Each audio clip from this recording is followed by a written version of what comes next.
Si de algo saben las abejas, es de flores. Hay de todo tipo y para todos los momentos. Lo importante no es solo su color, tamaño o forma, sino lo que hace sentir cada una. Y para esos sentimientos trabajan. Igual que el Banco Central, que trabaja para hacer florecer la economía y que sientas estabilidad. Para ese sentimiento de tranquilidad. Para ese sentimiento de crecimiento y desarrollo. Para que la primavera llegue a todos los sectores y los planes de muchos den grandes frutos. Banco Central de la República Dominicana, 75 años trabajando por una estabilidad que se siente. En Idopril, velamos porque los derechos de seguridad laboral de los trabajadores sean respetados a través de la Ley 397-19, beneficiando así a más de 2 millones de empleados en el sector público y privado. Idopril, salud y seguridad laboral, responsabilidad de todos. Para más información, accede a nuestro portal web www.idopril.gov.do.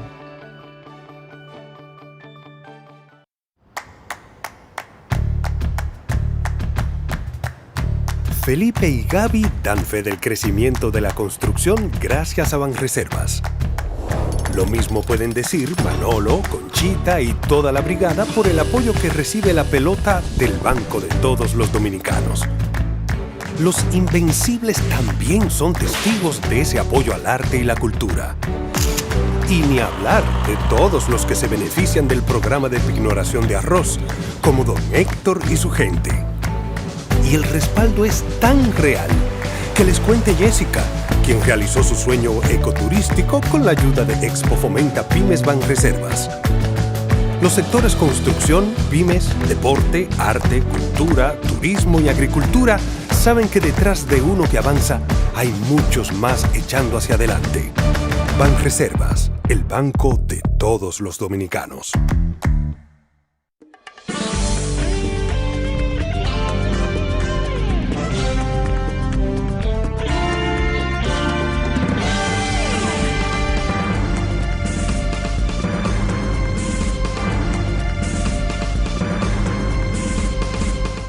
Muy buenas tardes, amables televidentes. Bienvenidos a su cita diaria crepuscular y nocturna en Teleimpacto, que es al final de la tarde despidiendo el sol o comenzando la noche. Ponga su caridad en buenas manos. Apoye el Patronato de Lucha contra el Cáncer de Villa González Incorporado. Magnífica institución dirigida por gente de modestia y ejemplaridad cristiana. Manos no pecaminosas, manos libres de advertencia y del lucro. Solo ese esfuerzo, esa entrega para ayudar al prójimo más carenciado, señores, esa voluntad tiene que ser premiada, tiene que ser complacida para que las familias que sufren esa enfermedad del cáncer, con escasísimos recursos, sabiendo que es una enfermedad que es muy cara, muy costosa, entonces es prudente que usted le brinde apoyo, le brinde ayuda. 809-443-8010. El Hogar Escuela Santo Domingo Sabio. Esa es otra institución que los salesianos de la Iglesia Católica cuidan de esa institución para formar jóvenes en alto riesgo. ¿Cuántas dificultades para un joven de esto, abandonado sin un horizonte claro de su vida? Lo atrae el crimen, la delincuencia, y entonces ahí quedan atrapados para hacerle malos servicios al país.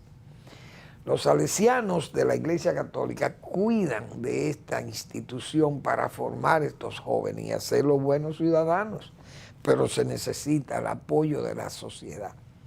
La gente consciente, la gente de formación cristianísima, que le dé apoyo, que le brinde su solidaridad para tener recursos y poder hacerle frente a las demandas de formar jóvenes, llevarlos hasta una vida útil a la nación. Avenida Independencia, casi esquina Avenida General Gregorio Luperón en Santo Domingo. Bueno, quiero felicitar a la Junta Agroempresarial Dominicana, que tiene ya en su historial de vida, que es mucha, y de muchos servicios, porque los grandes productores y los productores, diríamos, más del mercado, la gente que está más preparada en el sentido de tener mejores paquetes tecnológicos, producen con mayor calidad, con mayor eficiencia, y están agrupados en ese gremio que es la Junta Agroempresarial Dominicana y que ya tiene larga hoja de servicio y de trabajo mancomunado y un trabajo para fortalecer a sus socios, sus afiliados. Año tras año se celebra un congreso, ellos tienen esa costumbre, van a un hotel de alguna zona turística del país y allí pueden concentrar una gran parte de los productores, más un encuentro familiar muchas veces entre las familias, y es una forma de compartir, pero al mismo tiempo se tratan temas de interés para los productores. Omar Benítez, el vicepresidente cuasi vitalicio, diríamos, de esa institución, pero ha sido uno de sus forjadores, de sus sostenedores, y ya la experiencia acumulada allí le garantiza un buen ejercicio y además un alto conocimiento de la situación agropecuaria nacional, porque se desenvuelve en ese medio donde está la mayor cantidad de productores eficientes del país. El tema tiene un tema importante, el tema básico de la 24ª, creo, versión de estos encuentros.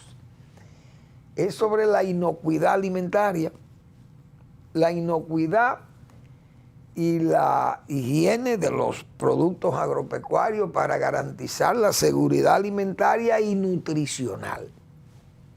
Y eso está muy bien. Hay que cuidar de las buenas prácticas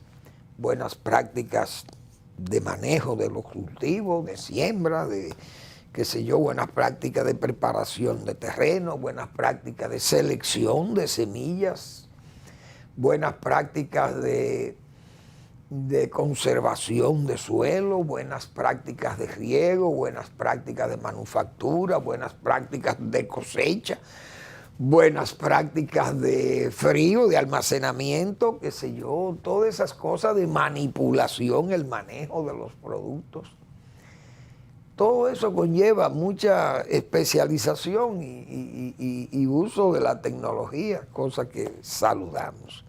Desde luego, tengo que hacer una crítica, porque Omar Benítez, que es, repito, un técnico muy capaz, pero me chocó que estando en agricultura, como ministro de agricultura, fíjese el tema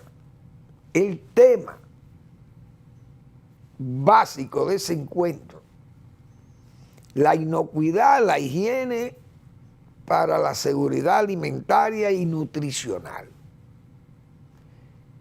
Es un tema importantísimo, repito, porque es la garantía de la trazabilidad, que no hayan esas trazas de productos químicos que no se degraden o que tengan dosis muy altas de aplicación a los productos, y entonces eso le generan daños a la población y al mismo tiempo al mercadeo de los productos, porque entonces se determinan esas partes por millón de productos nocivos o de moléculas nocivas.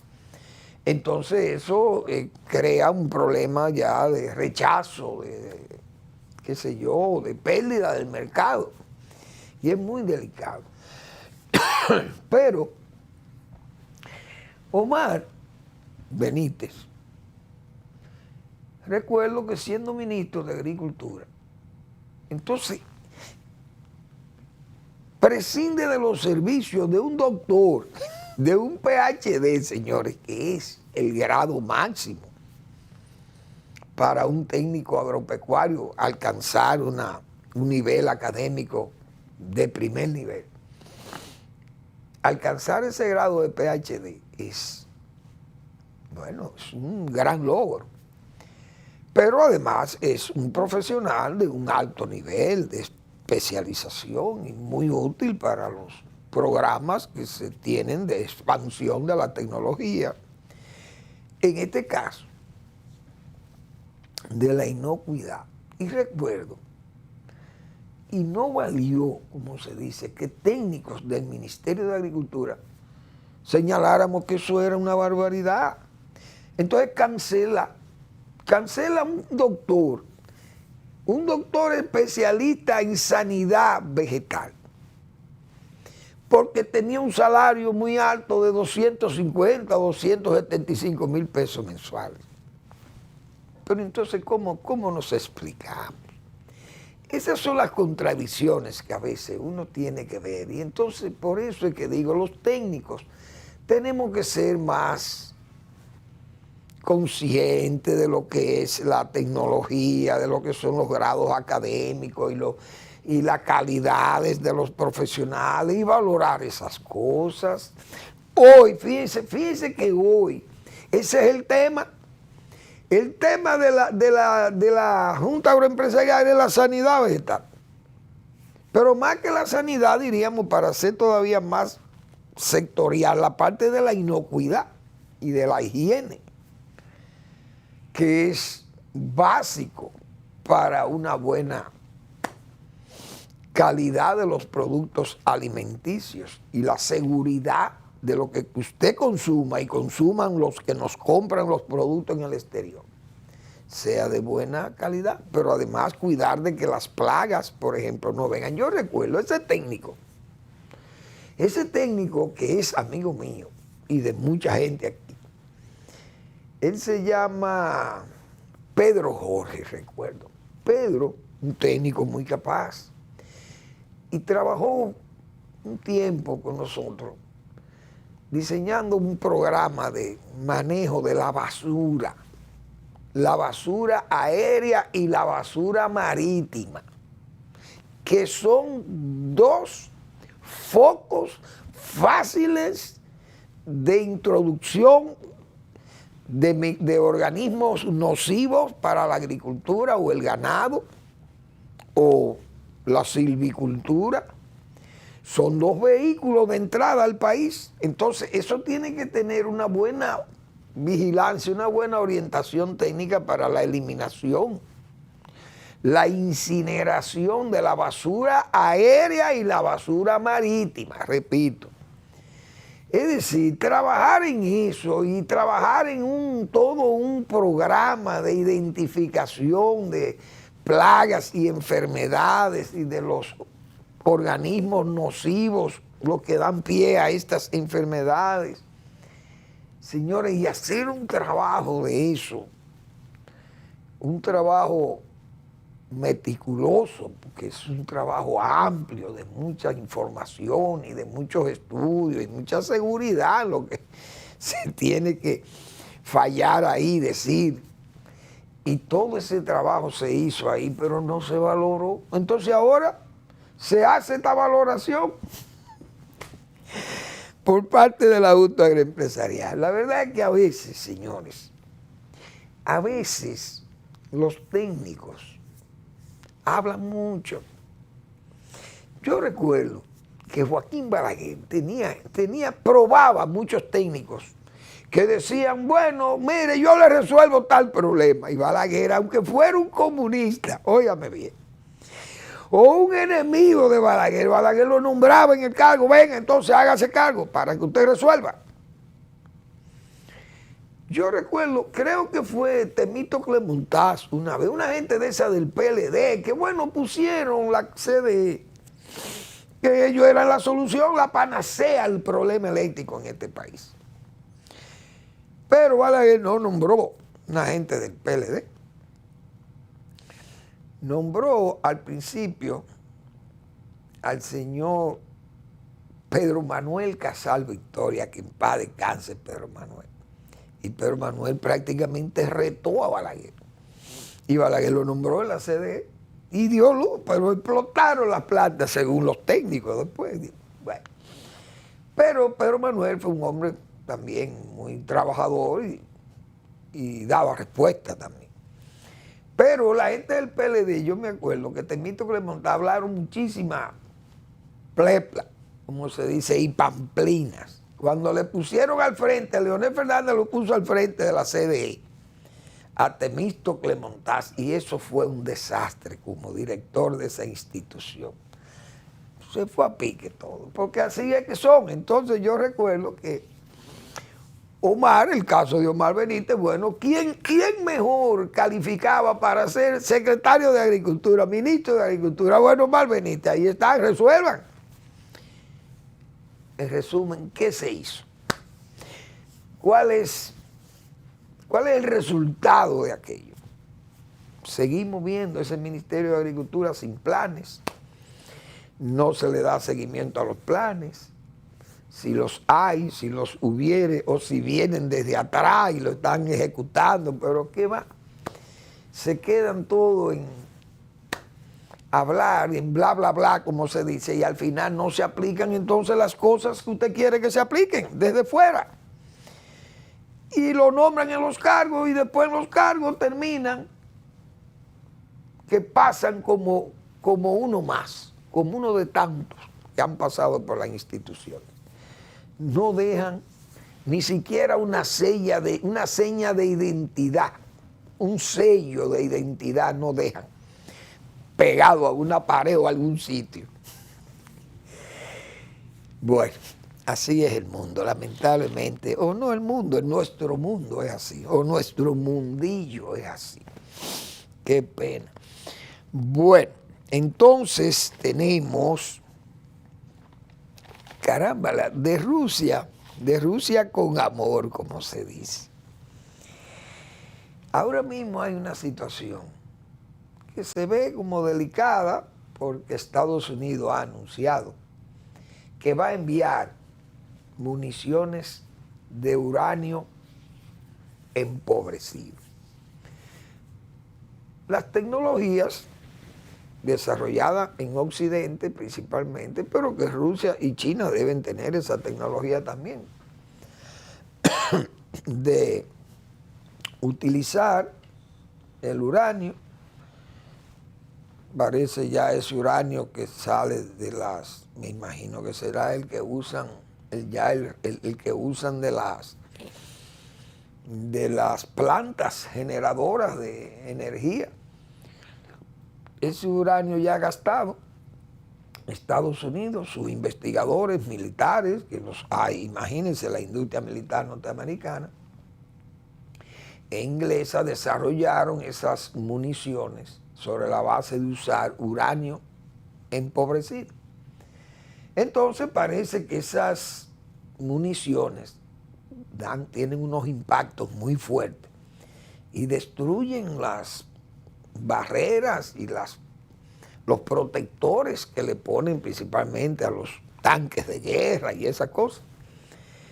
Y entonces Estados Unidos ha dicho que va a enviar de esas municiones.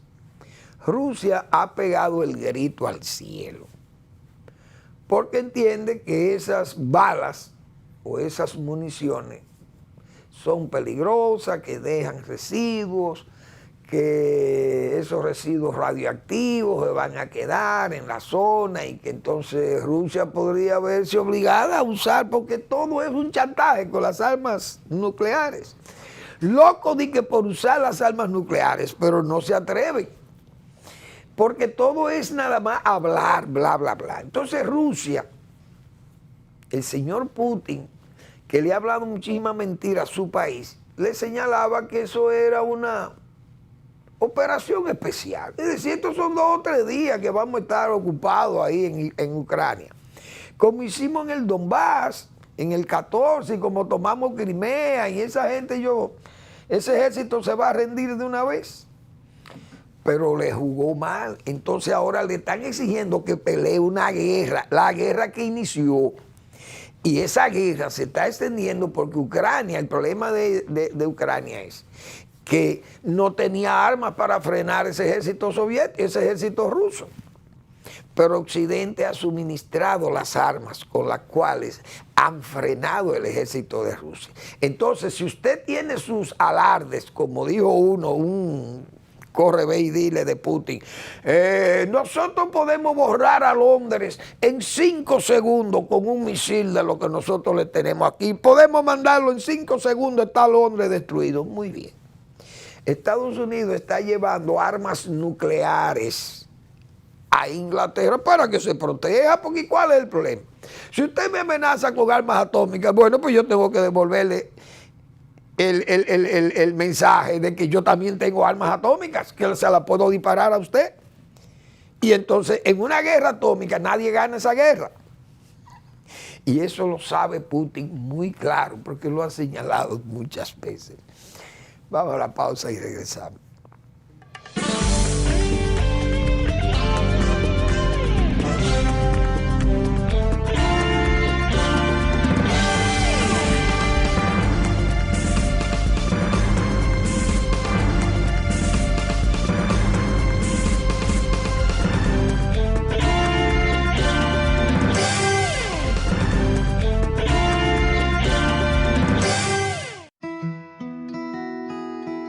Si de algo saben las abejas, es de flores. Hay de todo tipo y para todos los momentos. Lo importante no es solo su color, tamaño o forma, sino lo que hace sentir cada una. Y para esos sentimientos trabajan. Igual que el Banco Central, que trabaja para hacer florecer la economía y que sientas estabilidad. Para ese sentimiento de tranquilidad, para ese sentimiento de crecimiento y desarrollo, para que la primavera llegue a todos los sectores y los planes de muchos den grandes frutos. Banco Central de la República Dominicana, 75 años trabajando por una estabilidad que se siente.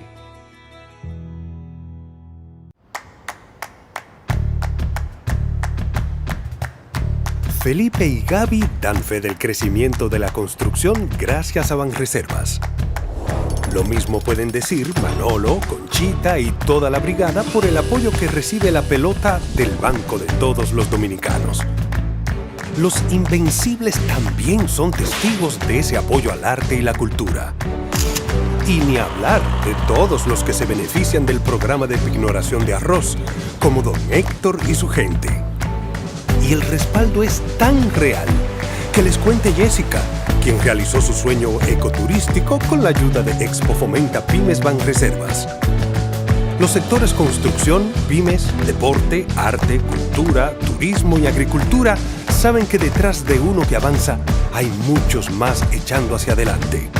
Banreservas, el banco de todos los dominicanos.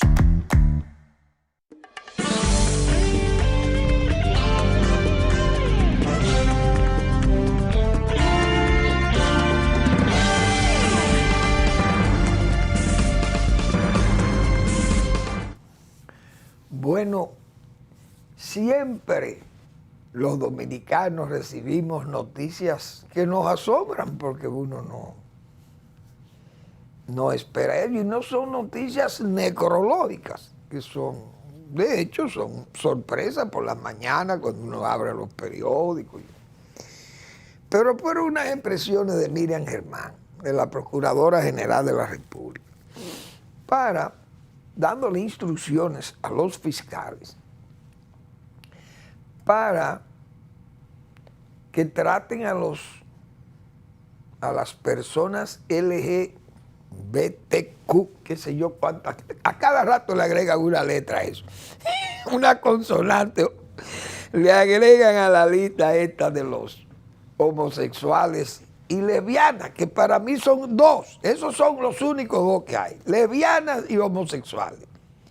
Hombres, pájaros y pájaras, como se le dice también. Más nada. Entonces, esas son las únicas dos.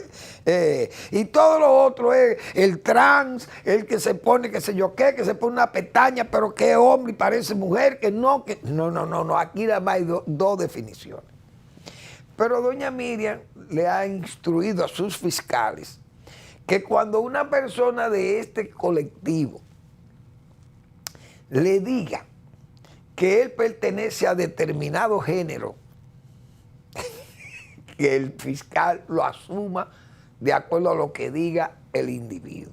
Es decir, si un individuo es hombre, aunque no macho, como dice él es hombre, pero siente como mujer. Entonces el fiscal o la fiscal debe considerar a esa persona como una mujer. Igual con las mujeres. Las mujeres dicen, mire, yo tengo el aspecto de una mujer, pero yo me siento ser un hombre. La fiscal o el fiscal deben interpretar esa información que le da el individuo o la individuo, debe darle esa información y él aceptarla.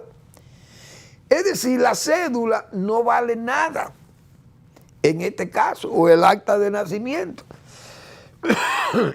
que me imagino que cuando usted llega a un tribunal, un reo o un imputado, mejor dicho, entonces se supone que en las generales que se dan de esa persona, debe decir exceso de esa persona y la condición de si es soltero o casado. La cédula tiene esa información y esa es la información que valida la condición de usted de ciudadano, sea usted hombre o mujer. Pero parece que ya la cédula también no tiene valor cuando se trate de una persona de esta condición de homosexualidad o de lesbianismo. Pero la pregunta que yo me hago es la siguiente. Vamos a admitir que eso lo pueda subsanar, que la Constitución o la cédula o lo que sea, ese mecanismo no tiene validez. Cosa que lo dudo que no tenga validez. Pero ¿y si es imputado o imputada tiene que ir preso?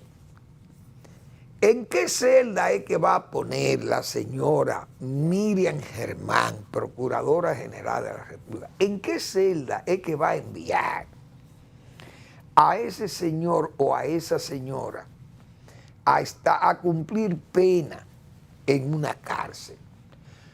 Porque si usted es mujer, a usted la mandan a celdas de mujeres. Eso es lo que uno tiene entendido. Y a los hombres van a las celdas de los hombres. Porque imagínense usted una mujer presa en celda de hombre con un solo baño y a veces ni baño tienen, quién sabe. Entonces esta mujer es muy difícil para manejarse, su intimidad, manejarla con un grupo de hombres ahí. Eso sería muy chocante. Por eso las cárceles tienen celdas o espacios de mujeres y espacios de hombres.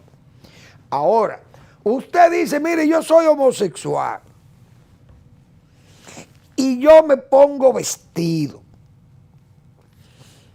Entonces, ese señor, si usted lo manda para donde las mujeres, es un choque también, porque es que es un hombre que usted está mandando.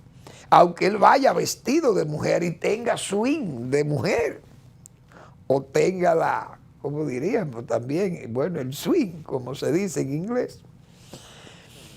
Ahora, imaginémonos que es al revés.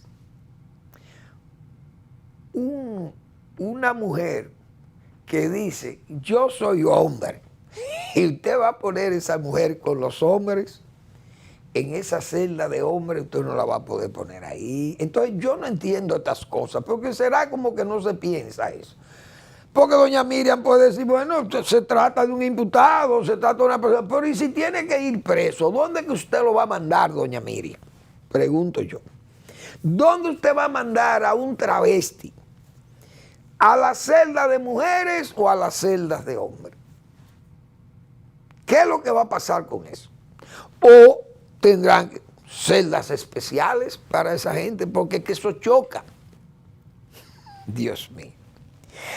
Este país, la verdad que las cosas, ya el asombro, yo creo que ya, los asombros ya no son, ya eso, ya aquí ya no hay asombro de nada, porque es que uno no va a entender esto. Y a propósito de doña Miriam Germán, señores, ya en el PLD está lleno de voceros, están envalentonados. Y todos opinan en las redes o en los periódicos, en la televisión, van a todos los medios, radio y televisión, y opinan sobre la situación nacional y hacen oposición. Pero hay gente que estuvo resguardada en sus viviendas, en sus casas o en sus entornos familiares y de amigos. Esa gente estuvo ahí, como dicen, con un estoicismo de cristiano, esperando que le fueran a buscar. Yo recuerdo que prácticamente el PLD estuvo manos arriba, esperando que lo fueran a buscar preso, el Ministerio Público. Ahí todo el mundo se sentía como inculpable o culpable de lo que estaba sucediendo. Ningún jerarca del PLD se atrevía a sacar la cabeza, como dice. Pero con el tiempo se dieron cuenta que no había ningún interés persecutorio y ahí andan. Todos están prácticamente activos, excepto los que están imputados y están en justicia. Pero ya el PLD todos ya se sienten libres. Por eso es que yo insisto en que quien liberó a ese mutismo, ese embozo en que estaban envueltos los PLDistas, fue el Ministerio Público. Porque, repito, esa gente estuvo callada, mutis. Era una mudez colectiva que había en el PLD, esperando, como quien dice, esperando que llegara allí ¿cómo dicen? La guadaña, ¿es que se dice? Sí. O, ¿cómo que se le llama a la muerte? La muerte, pero no es la muerte, porque no quiero ser tan funerario. Pero esperando que llegara el brazo largo del Ministerio Público, parece como que, bueno, todos somos pasibles de ser llamados. Pero no fueron llamados.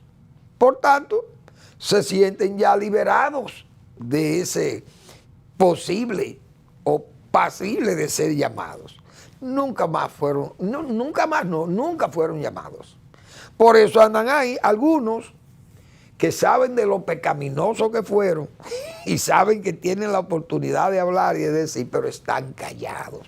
Y nadie los ve ni siquiera en los centros de diversión, ni en los restaurantes, ni en sitios públicos muy, qué sé yo, visitados o muy de conglomerado de gente. No se dejan ni ver. Porque saben que están marcados por mala conducta de muchos, pero eso pasa con los gobiernos. Así pasó también con el reformismo. Después de los 12 años, los reformistas como que se escondieron, se mantenían como fuera de la vista de la prensa o del mandato, de los que mandaban en ese momento. Pasó eso en los 12 años. Después la gente vio que las cosas no eran como pensaba que iban a ser, y entonces el reformismo se fue recuperando. Y se recuperó, y ya los reformistas hablaban, como se dice, con ancho ánimo. Claro, hubo reformistas que no estuvieron involucrados en actos de corrupción en los 12 años, y entonces nadie se atrevía a señalarlo. Y esa gente también hablaba, caminaba y andaba por donde le daba la gana, y nadie podía señalarlos, porque eran gente serísima, honestísima. Bien. Eso pasó después con algunos PRDistas, yo diríamos en el gobierno de Salvador de Blanco, que fue el que más mención hubo de actos de corrupción y esas cosas. Y ya con la ejemplaridad dada, con el apresamiento, el enjuiciamiento y apresamiento de Salvador de Blanco, no hay duda que eso tenía a los PRDistas, los mantuvo recogidos de verdad. Ahí estuvieron muy recogidos. Pero al ver que se debilitaba esa, diríamos, esa actividad del Ministerio Público, entonces también se fueron envalentonando, y se envalentonaron, porque sucede, esas cosas suceden. Y en el 2004 vimos lo mismo. La gente primero en el 2000, cuando salió el PLD, que el gobierno de Hipólito Mejía armó una serie de expedientes como para poner en apuro a los PLDistas, y algunos PLDistas fueron encausados casi por actos ridículos, pero como que había que sentar algún precedente de que la corrupción era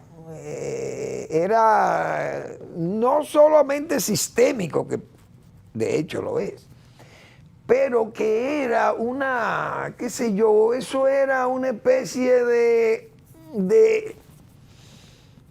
símbolo de esa generación del PLD que llegó al poder, porque en esas condiciones que llegó al poder el PLD, retando a Peña Gómez y ganándole el poder a Peña Gómez, cuando llegó el PRD, PRM, PPH, llegó al poder, entonces fueron como con esa inquina, con esa venganza, y entonces quisieron darle persecución o darle viso de que era un gobierno corrupto hasta los tuétanos, el del PLD. Vamos a seguir con el tema, porque me parece del momento. Volvemos después de la pausa.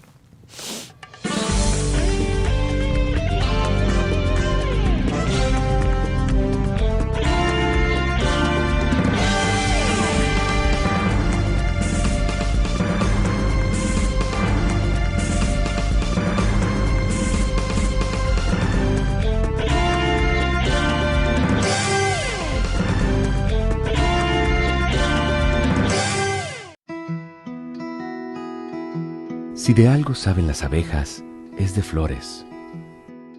Hay de todo tipo y para todos los momentos. Lo importante no es solo su color, tamaño o forma, sino lo que hace sentir cada una. Y para esos sentimientos trabajan. Igual que el Banco Central, que trabaja para hacer florecer la economía y que sientas estabilidad. Para ese sentimiento de tranquilidad, para ese sentimiento de crecimiento y desarrollo, para que la primavera llegue a todos los sectores y los planes de muchos den grandes frutos. Banco Central de la República Dominicana. 75 años trabajando por una estabilidad que se siente. En Idopril, velamos porque los derechos de seguridad laboral de los trabajadores sean respetados a través de la Ley 397-19, beneficiando así a más de 2 millones de empleados en el sector público y privado. Idopril, salud y seguridad laboral, responsabilidad de todos. Para más información, accede a nuestro portal web www.idopril.gov.do.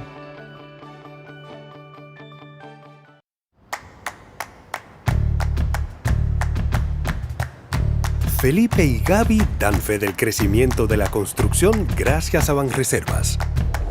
Lo mismo pueden decir Manolo, Conchita y toda la brigada por el apoyo que recibe la pelota del banco de todos los dominicanos. Los Invencibles también son testigos de ese apoyo al arte y la cultura. Y ni hablar de todos los que se benefician del programa de pignoración de arroz, como don Héctor y su gente. Y el respaldo es tan real que les cuente Jessica, quien realizó su sueño ecoturístico con la ayuda de Expo Fomenta Pymes Banreservas.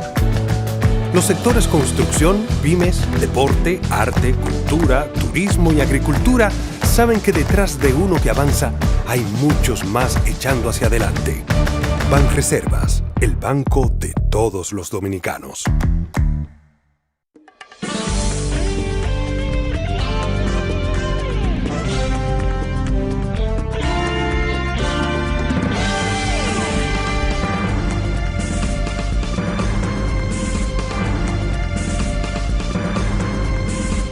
Bien, vamos a aprovechar para informarle que hoy jueves está ahí en Google la pregunta, ese blog del doctor Marino Vinicio Castillo y que toda la semana publica para fines de que sus lectores, el pueblo que pueda tener acceso a esa tecnología de Google, de Internet, pueda leer los trabajos de su recto juicio de razón y de palabra, como yo he señalado. Acerca de un oscuro rescate, ese es el tema de su blog, la pregunta de esta semana. Le insto a leerlo. Bien, entonces seguía con el tema de esas persecuciones. Ya lo hemos visto ahora en un amplio espectro, un espectro mayor, se vio la persecución, pero entonces era lo que decíamos, se quedó corta por lo que se ha señalado, que se ha perseguido con mucho interés un sector amplio del partido PLD que estuvo en el poder. Sin embargo, señalaba a la oposición que hay 27 casos de que de este gobierno no ha habido interés persecutorio. Y la verdad que viendo educación principalmente, señores, el daño que se ha hecho al fisco, al arca pública del Estado, al arca estatal, el daño que se ha hecho desde educación, desde el 4%, no solamente de lo que pasó con esta gestión de gobierno, sino la anterior también, porque uno sabe el desorden que se armó con ese 4%. Entonces el desorden viene desde allá, pero las denuncias más graves fueron las de esta gestión. Y además de ese entorpecimiento que ha tenido el sistema educativo, para colmo tampoco funciona la organización de los años, del año escolar, y entonces tenemos un año escolar que comienza también con muy malos augurios, como se dice, poco auspiciosos, porque fíjense que está a la altura que las escuelas andan todavía, la gente sin aula, bueno, un desastre. sin libros, los libros mal hechos y toda una disputa entre editores y esta gente de los funcionarios de la educación, del ministerio, y la ADP ahí bailando tranquila todavía, pero eso de momento también viene el desorden. Y entonces todo una incertidumbre con el año escolar, pero el Ministerio Público ni caso ha hecho a esa situación. Bueno, nosotros hemos estado dándole forma a a unos comentarios en esta semana sobre el parecido con el PPH del gobierno, que yo he dicho que no, el gobierno debe andar con pies de lana, porque la situación se le puede complicar para fines reeleccionistas. Yo me he visto los casos de ya varias cadenas de comida rápida y cosas de eso, están cerrando. Han cerrado, no sé las razones. Si es la crisis, de qué pueden alegar, no lo sé. Pero en el gobierno de Hipólito Mejía fue costumbre ver cerrar muchos negocios por asunto de la crisis. Pero no estamos en una crisis como aquella. Pero veo, se están cerrando de estos negocios que vienen de las cadenas norteamericanas. Y a todo hay que ponerle atención, porque hay que averiguar por qué esa gente están cerrando de comida rápida y cosas de eso. Hay que averiguar, y los gobiernos tienen que averiguar. Yo cité aquí hace un tiempo una anécdota de don Mario Rick Vitini, que en paz descanse don Mario, sobre su libro Trujillo de cerca. Trujillo, que no era un hombre nada sencillo, señores, que era un hombre de Estado, un hombre informado y que era un hombre que tenía control del país. Pero tenía carácter para tener el control del país, porque también hay que tener carácter para eso. Eso no es andar dando tumbo y bailando y haciendo chistes y hablando. No, hay que poner los ojos y mirar para todos los lados. Y ese hombre tenía unas miradas felinas. El señor Fello de San Cristóbal. Pero ese hombre era tan detallista, dice don Mario Rick Vitini en su libro, repito, Trujillo de cerca, que en una mañana, muy temprano, Trujillo acostumbraba a recibir un mensajero del ejército que le llevaba los periódicos, los pocos que se editaban, pero se editaban los periódicos, a la casa de Caoba. Cuando él pernoctaba allí, que se quedaba a dormir allá, temprano tenía que ir ese motorista del ejército y llevarle los periódicos. Y ese señor era tan detallista, repito, oigan bien, y esto va a los funcionarios de este gobierno, que son muy dados a cestear en sus cargos. Trujillo leía, señores, hasta los anuncios diversos, esos que salen, y los embargos y todo eso. Trujillo leía todo. ¿Ustedes están oyendo?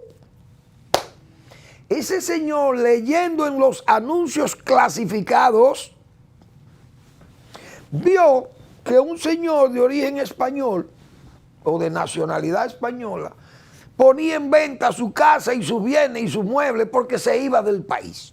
Y ponía en venta todas sus cosas. Y Trujillo, leyendo eso, dijo, ¿y qué le pasará a este hombre? Este hombre algo le pasa, yo voy a averiguar qué le pasa a este hombre.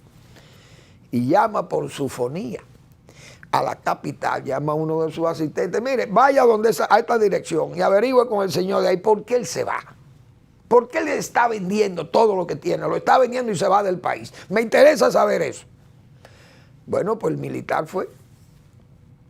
Caballero, ¿qué le pasa? Que usted, mire, tenemos esta nota que usted ha puesto en los anuncios clasificados, que usted se quiere ir del país. ¿Qué le sucede? Mire, lo que sucede es lo siguiente. Yo tengo una hija de 15 años y hay un oficial, fulano de tal. Hay un oficial que a base de su rango, de su posición en el régimen, me está enamorando la hija mía y yo no quiero que ese señor me moleste la hija mía. Y para evitarme un problema con el régimen, prefiero largarme y me voy a mi país, que es España. Trujillo, que era celoso con esos asuntos de los españoles, su mujer era española, doña María. Y además, él era hijo de un español, o mejor dicho, nieto de un español, su abuelo paterno. Entonces Trujillo, el señor que él envió, llamó al jefe. Jefe, el hombre se va del país porque fulano de tal está molestando a una hija que tiene de 15 años.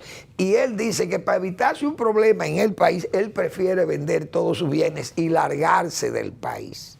Trujillo llamó al oficial y lo puso en su puesto y le dijo, mire, si usted pasa por esa calle, nada más que pase por esa calle, dése por despedido de la guardia. Lo degradaba. Fíjense lo que es un jefe de Estado, estar pendiente de todas las cosas. Yo no digo que haya que ser así, pero se tiene que ser así muchas veces. Entonces los gobiernos, el presidente Abinader debe saber por qué se están cerrando negocios aquí. Porque yo decía, esas son cosas de los tiempos del PPH gobernando. Señor, ustedes saben los problemas que hubo en este país, en ese cuatrenio. Quiebras de negocio, persecuciones, qué sé yo, hasta señores, escuchas de teléfonos, intervenciones de teléfono y de todo aquello, de chantaje y vulgarización de la vida nacional. La cortesanía, yo he dicho, la pérdida de los valores éticos. Todo un desorden había en ese periodo, en ese cuatrenio. Entonces los presidentes, yo creo que Luis Abinader debe estar enterado de todo lo que está pasando, qué pasa con esas cosas, porque están cerrando algunos negocios. Porque eso yo creo que eso debe ser motivo de preocupación para cualquier presidente que entienda que la vida nacional debe ser, no es que usted tenga un control absoluto de todo, pero usted debe saber por qué de las cosas, en un país pequeño como el nuestro además. Entonces, esas cosas, incluso vi las promesas, esas promesas, estas prisas del presidente, propia de ese gobierno coloquial, que eso fue el gobierno de Hipólito Mejía, un gobierno coloquial, un gobierno de la calle. El presidente tiene más juicio que aquel gobierno, porque aquel era un gobierno típico de la esquizofrenia política, pero don Luis Abinader no es así. Pero el presidente tiene prisa en hacer o anunciar todavía. Y hoy vimos un anuncio que verdaderamente a mí me llamó la atención, porque es que está pareciéndose. Si usted no ha terminado, la circunvalación de San Francisco de Macorís debe tener como 8, 9 años, 10 años debe tener de iniciado. No sé el nivel de avance que lleve esa obra, pero me imagino que está atrasada. La misma circunvalación de Baní, ahí está sin terminar. La presa de Montegrande, yo no sé cuántas fechas, yo creo que ya se venció la fecha que se dio de agosto o septiembre, no sé, en que se iba a entregar la famosa presa de Montegrande, por lo menos el núcleo. Todavía no sabemos nada, porque se ponen fechas, pero todo es una prisa. Entonces, se anuncia la circunvalación Navarrete. Presidente, pero óigame, mire los tumbos que está dando el año escolar, porque no hay escuelas. Entonces, ¿cuál es un reordenamiento? Hemos dicho nosotros, el gobierno tiene que hacer un reordenamiento o una especie de escala de prioridades. Terminen las escuelas. Miren, señores, vamos, el plan del gobierno en el año 2023 es terminar las escuelas por el máximo de escuelas que se necesiten para que tengamos un año escolar fructífero, de buenos auspicios. Pero no con los negros presagios, como dicen, con este camino poblado de negros presagios en que se está manejando el año escolar, porque no hay aulas. Y las escuelas, 700 escuelas en condiciones de construcción en un limbo. Entonces las circunvalaciones están iguales. Entonces, ¿en qué estamos? ¿Para qué anunciar más circunvalaciones si no hemos podido terminar las que están en ejecución? La de Asua se terminó y nadie sabe si está concluida, sí o no. La de Baní, ya los vanilejos son editoriales. La de San Francisco de Macorís, nadie grita por esa, la de Macorís. Yo no sé cuál es el nivel, repito, de construcción, pero me imagino que tiene atrasos. Entonces, ¿cuál es, repito, cuál es el orden de prioridades del gobierno? Tantas obras que están así en niveles de avance, otras que están paradas en un limbo, que tienen problemas de que legales o de presupuestos. Entonces, señores, organicen el gobierno, porque fue lo que nosotros dijimos aquí. El gobierno no sabe qué hacer con el gobierno prácticamente. Pues, dice uno, porque ¿por qué pasan estas cosas? Un gobierno que entró con fuerza, un gobierno que entró con mucha gente con deseo de trabajar, muchísimos jóvenes, pero no tiene experiencia, pero tampoco tiene gente de experiencia que lo asesoren. ¿Dónde están los Salomones? Hemos dicho nosotros. Fíjense la gente que yo he citado, aquella gente que usó Trujillo para poder zanjar el problema del 37 con las muertes de los ciudadanos haitianos. Ustedes saben la gente que tenía Trujillo para poder salir de esa encerrona en que él mismo cayó, su régimen, con tantos adversarios políticos, adversarios económicos, adversarios de Washington, qué sé yo, muchísimos problemas regionales. Y ese señor tenía, cuando usted tenía un hombre como Joaquín Balaguer, de canciller interino, Julio Ortega Frier, Max Enrique Jureña, Moisés García, don Pipí Troncoso, don Roberto Despradel, señores, pero ¿y cómo ese régimen podía? Ese régimen no podía fracasar ni que por falta de tacto, ni por falta de conocimiento de cómo encauzar las defensas ante esos ataques, pero eso era lo que se le llamaban Salomones, porque se necesita la gente con experiencia, con alguna visión de Estado, para ayudar, pero yo no sé quién es que asesora al presidente. La circunvalación de Navarrete y tenemos la de Baní Macorís en condiciones que nadie sabe, en un limbo. Gracias por su atención, nos vemos mañana en otra entrega de Al Final de la Tarde, despidiendo el sol o comenzando la noche.